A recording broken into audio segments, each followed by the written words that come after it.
Hello' everyone, কি খবৰ সকলোৰে? ভালনে বাৰু? মোৰ ভালেই বাৰু। আৰু বহু দিনৰ মূৰত আজি ভ্লগ ভিডিঅ' এটা দিম বুলি ষ্টাৰ্ট কৰিছোঁ ৰাতিপুৱাৰ পৰা। আৰু আজি যিহেতু ছানডে, সেইকাৰণে ভাবিলোঁ ছানডে বুলি ভ্লগ এটাকে বনাম, ক'ত ক'ত যাওঁ, কি কৰোঁ।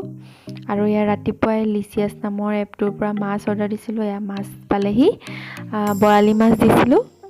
বৰালি মাছখিনি কিন্তু ভালেই আহিছে। 3 পিচ ফ্ৰাই কৰি, মানে 6 পিচ ফ্ৰাই কৰিম আৰু বাকী পিচ থৈ দিম।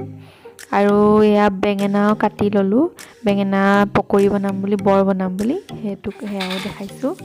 আৰু ভাবিলোঁ বৰালি মাছ যিহেতু আনিছোঁ, বৰালি মাছৰ লগত সৰিয়হ জোল কৰি খাই ভাল লাগে। সেইকাৰণে সৰিয়হ দি জোল বনাম। আৰু তাৰ কাৰণে মিষ্টাৰে বনাইছে সৰিয়হ দি বৰালি মাছৰ জোল। আৰু মই ভাত উঠাই দিছোঁ। আৰু মিষ্টাৰে পিঁয়াজ, আদা, নহৰু আৰু এইখিনি মই চব যোগাৰ কৰি দিছোঁ। পেষ্ট মই বনাই দিছোঁ, সৰিয়হৰ পেষ্ট। বাকী তেওঁ কৰি দিছে বাকীখিনি। আৰু সৰিয়হখিনি যেতিয়া সৰিয়হৰ জোল বনোৱা হয় মাছৰ সৈতে, সৰিয়হখিনি অলপ টাইম তিয়াই থ'লেহে কিন্তু সোৱাদটো হয়। আৰু এতিয়া বিলাহী, পিঁয়াজখিনি যোৱাৰ পিছত বিলাহী দিলে। আৰু এতিয়া সৰিয়হৰ পেষ্টখিনি দি দিছে। সৰিয়হৰ পেষ্টখিনিত অলপ দিলে হয়, সৰিয়হ বেছি দিলে তিতা হয়, সেইকাৰণে অলপ দি পানী বেছি দিব লাগে। আৰু পানীখিনি সিজাই মাছটো দিলে, তাৰপিছত মাছ দিলে বেছি খাবলৈ ভাল হয়। আৰু আমাৰ পানী দিয়াৰ পিছত লৰাই আছে। বেছি একো মছলা দিব নালাগে, একদম চিম্পুলকৈ খাই ভাল লাগে। যিহেতু আমাৰ একদম থলুৱা হয়, সেইকাৰণে একোৱেই দিব নালাগে। আদা নহৰুৱে মানে মছলাৰ ভিতৰত যথেষ্ট। আৰু ডালচেনি আৰু তেজপাত দিছিলে সিমানেই। আৰু মাছখিনি এটা উতল অহাৰ পিছত মাছ 3 পিচ দি দিলে। আমাৰ তালে 3 পিচ, বাকী 3 পিচ ফ্ৰাই। আৰু অলপ সময় কৰাৰ পিছত হ'বগৈ। আৰু মই ভাবিলোঁ বেঙেনা বৰটো বনাই দিওঁ। বেঙেনা বৰ কাৰণে এইখিনি বেটাৰ নিচিনা এটা বনাই পিনে তাতে বেঙেনা ডুবাই ফ্ৰাই কৰিম। আৰু মই দিছোঁ বেচন, পিঠাগুড়ি অকণমান দিছোঁ, তাৰপিছত বেকিং পাউডাৰ, নিমখ, তাৰপিছত অকণমান জালুকৰ গুড়ি, তাৰপিছত হালধি অকণমান দিছোঁ, নিমখ, সিমানেই। সেইখিনি গুলি তাৰ অকণমান ডাঠ নিচিনা কৰি, তাৰপিছত এতিয়া বেঙেনাখিনি ডুবাই ফ্ৰাই কৰি যাম যিকেই পিচ লাগে। পিছত থকাখিনি বেটাৰখিনি থৈ দিম। পিছত বেলেগ ৰঙালাও বনালে বা আকৌ বেঙেনা বৰ বনাব হ'লে দৰকাৰ হ'ব। আৰু পিচ মই ধুনীয়াকৈ ফ্ৰাই কৰি লৈছোঁ। ভাতৰ লগত মানে ধৰি লওক মাছ থাকিলে বা কেতিয়াবা মাংস থাকিলেও এনেকুৱা বৰ বনাই কিন্তু খাই বৰ টেষ্টি লাগে। আমি দুইজনেই ভাল পাওঁ, সেইকাৰণে বৰ বনাইছোঁ। আমাৰ থাকেই বৰ, বেঙেনা বৰ, নহ'লে ৰঙালাও বৰ, আৰু ভেন্দি বনাওঁ কেতিয়াবা। এনেকৈ বিভিন্ন ধৰণৰ আমি বৰ বনাই খাওঁ, বৰ ভাল লাগে খাই। আৰু ঘণ্টি বজাওঁতে শুনিছে, হাজবেণ্ড গা ধুই আহিছে। গা ধুই আহি তেওঁ পূজা কৰিছে আৰু ঘণ্টি বজাইছে, সেইকাৰণে শব্দটো আহিছে, মই কৈ দিছোঁ। আৰু টিকলাটো মাজে মাজে অকণমান চিঞৰি আছে যে দেউতাকে ঘণ্টি বজালে এনেই টিং টাং কৰি খুব ভাল পায়, সেইকাৰণে মাজে মাজে শুনিছে। আৰু এতিয়া মোৰ বেঙেনাখিনি ফ্ৰাই কৰি হ'বই আৰু বেছিকৈ পিচ নাই। আৰু এইপিনে মাছটো চালোঁ, অলমষ্ট হ'লেই। মাছ এটা উতল অহাৰ পিছত নমাই দিম। আৰু এইখিনি ধুনীয়াকৈ হৈ গ'ল। কিছুমানে এই বিলাহী যে আমি গোটা গোটাকৈ দিছোঁ, কিছুমানে কিন্তু পেষ্ট বনাই দিয়ে। পেষ্ট বনাই দিলেও খাই বহুত ভাল লাগে। আমি দিওঁ, কিন্তু আজিহে দিয়া নহ'লে। বিলাহী হওক আৰু পিঁয়াজ হওক, এনেকৈ পেষ্ট বনাই দিলে কিন্তু খাই বৰ সোৱাদ লাগে, ৰংটো বৰ ধুনীয়া আহে। আজি আমাৰ দিয়া নহ'ল। আৰু মোৰ বেঙেনাখিনি ফ্ৰাই কৰি হ'লেই। বেঙেনা পিচ ফ্ৰাই কৰি ল'লোঁ। আৰু মাছ 3 পিচ ফ্ৰাই ৰাখিলোঁ। আৰু বেঙেনা কেইপিচ। আৰু এইখন আজি ছানডে থালি বুলিয়ে ক'ব পাৰি। সৰিয়হৰ সৈতে বৰালি মাছৰ জোল, আৰু আমাৰ বাচমতি ৰাইচ, তাৰপিছত বেঙেনা ফ্ৰাই।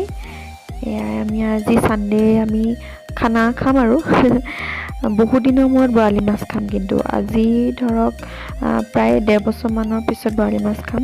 ইয়াত পাই বুলি ভবাই নাছিলোঁ। আমি লিচিয়াছত কালি চাৰ্চ কৰি পালোঁগৈ। আৰু পায়ে মিষ্টাৰে মানে হাজবেণ্ডে একদম লগে লগে অৰ্ডাৰ দিবলৈ ক'লে।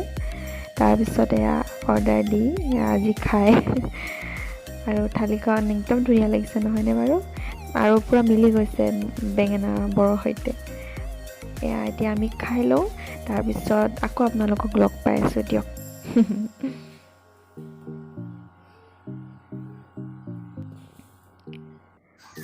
আৰু আমি ভাত খাই অকণমান খোজকাঢ়িব আহিলোঁ ছাইডত। দেখিছেনে চেমুৱে খোজ কঢ়াই নাই, দৌৰি ফুৰিছে। আজিকালি কোচত নুঠে, খোজকাঢ়িব লাগে। খোজকাঢ়ি গোটেই এপাৰ্টমেণ্টৰ আধা মানে খোজেই কাঢ়ি ঘূৰি ফুৰে। ৰাতিৰ কাৰণে সোনকালে ভাগৰ লাগি শুই থাকে। দেখিছেনে কিমান ফূৰ্তি, দেউতাকৰ লগত এনেকৈ দৌৰি দৌৰি ফুৰিব লাগে।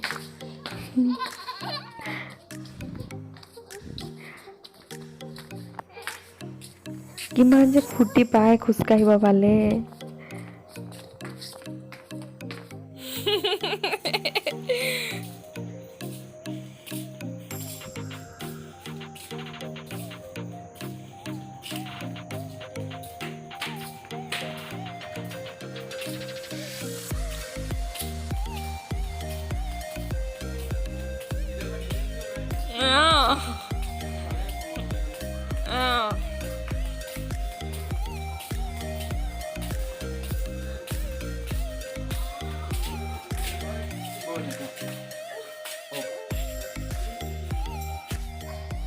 এয়া দেখিছেনে ঘৰলৈ নাহে, ভিতৰলৈ নাহে।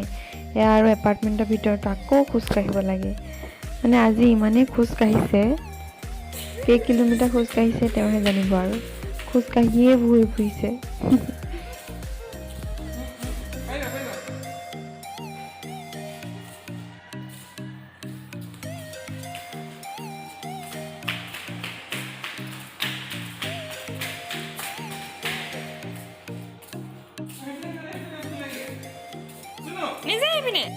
আৰু আবেলি হাজবেণ্ডে ক'লে ব'ল আৰু অলপ ফুৰি আহোঁগৈ বুলি, আৰু অলপ ওলাই যাওঁ বুলি এয়া আমি লেক এটা পালোহি।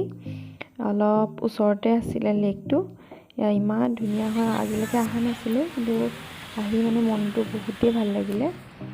নামটো কিবা আগাৰা লেক বুলি কয়। পাৰ্ক নিচিনা মানে লেক ভিউ এটাও আছে আৰু লেক এটা আছে, আৰু বহুত ডাঙৰ হয়, একদম মেইন ৰোডতে আছে। এই আমাৰ হিৰ' শুই আহিছিলে গাড়ীত। তাৰপিছত যেতিয়া পানী দেখিলে একদম ফূৰ্তি ক'ব নোৱাৰা হৈ গ'ল। মানে পানী দেখি বহুত ভাল পায়। আৰু আমি অলপ খোজ কাঢ়িলোঁ আৰু চালোঁ ইমান ধুনীয়া ভিউ। আৰু মানে বহুত মানুহ আহে তাত খোজ কাঢ়িবলৈ, কিছুমানে টাইম স্পেণ্ড কৰিবলৈ। আৰু একদম হাইৱে কাষতে যে মানুহ বহুত হয়। লেকটো বহুত ডাঙৰ আৰু বাচ্ছা খেলিবৰ কাৰণে বহুত জেগা আছে। আৰু সেইকাৰণে আমি অকণমান টাইম স্পেণ্ড কৰিলোঁ। আবেলিটো আজি বহুত বেছি ভাল লাগিলে, মানে কিমান ভাল লাগিলে ক'ব নোৱাৰোঁ আৰু। মানে এনেকুৱা জেগা আমি যোৱাও নাছিলোঁ, ইমান ওচৰতে থাকি গৈ ভাল লাগিলে। আৰু চাওকচোন ইমান ধুনীয়া ভিউ। এয়া একদম হাইৱে মানে মেইন ৰাস্তাৰ কাষতে ইমান ধুনীয়া এটা মানে পৰিৱেশ পালোঁ আজি। আৰু ইয়াৰ এণ্ট্ৰি ফিজ মানে একো নলয়, আমাৰ কাৰোৱে লোৱা নাই আৰু বেলেগৰো নলয়। বেংগলোৰত এইটোৱে একচুৱেলি বহুত ভাল লাগে। মানে আমি এতিয়ালৈকে য'ত গৈছোঁ, মানে যিমান পাৰ্ক বা চিলড্ৰেন পাৰ্ক হওক, মানে ৱাকিং এৰিয়া হওক, য'তে হওক, মানে কেতিয়াও পইচা নলয়, পূৰা ফ্ৰী হয়। আৰু বেংগলোৰ আৰু এটা কথা ভাল লাগে, একদম দেখিছেনে কিমান গছ গছনি। একদম মেইন মানে হাইৱেটো হওক, মানে একদম মেইন টাউনত হওক, চবতে মানে গছ থাকিব আৰু পূৰা নিট এণ্ড ক্লিন, ইমান ক্লিন কৰি ৰাখে। আৰু এয়া দেখিছেনে কিমান ধুনীয়া লাগিছে গছখিনি। মানে এই বেংগলোৰত মানে চবতে গছ দেখিবই, আৰু যিমান য'তে যাওক আৰু গছ মানে গোটেই ছাঁ পৰিয়ে থাকিব। সেইকাৰণে ইমান ঠাণ্ডাটো বেছি নেকি। আৰু এয়া দেখিছেনে গছবিলাক ইমান ধুনীয়া লাগিছে। মই গছবিলাক একদম চায়ে থাকিলোঁ বহুত সময়। আৰু বহুত ডাঙৰ এৰিয়া হয়। এইপিনে বাচ্ছা ইয়াত খেলিব পৰা পাৰ্ক মানে নিচিনাও আছে, খেলনাবিলাক আছে সেইবিলাক। আমি সেইপিনেও যাম। আৰু এইপিনে অকল গছ দেখিছোঁ, অকল গছ, মানে কি নাই গছ, চব গছেই পায়। আৰু এয়া আমাৰ অকণমান চেমুৱে ইয়াত খেলিলে। ভিডিঅ'টো আৰু নকৰোঁ বুলি ভাবিছোঁ, আৰু বহুত দীঘল হ'বগৈ, ইমানতে সামৰি দিছোঁ। আপোনালোকৰ যদি ভাল লাগে প্লিজ মোৰ ভিডিঅ'টো লাইক এটা কৰিব, মোৰ চেনেলটো ছাবস্ক্ৰাইব কৰিব। Thank you so' much.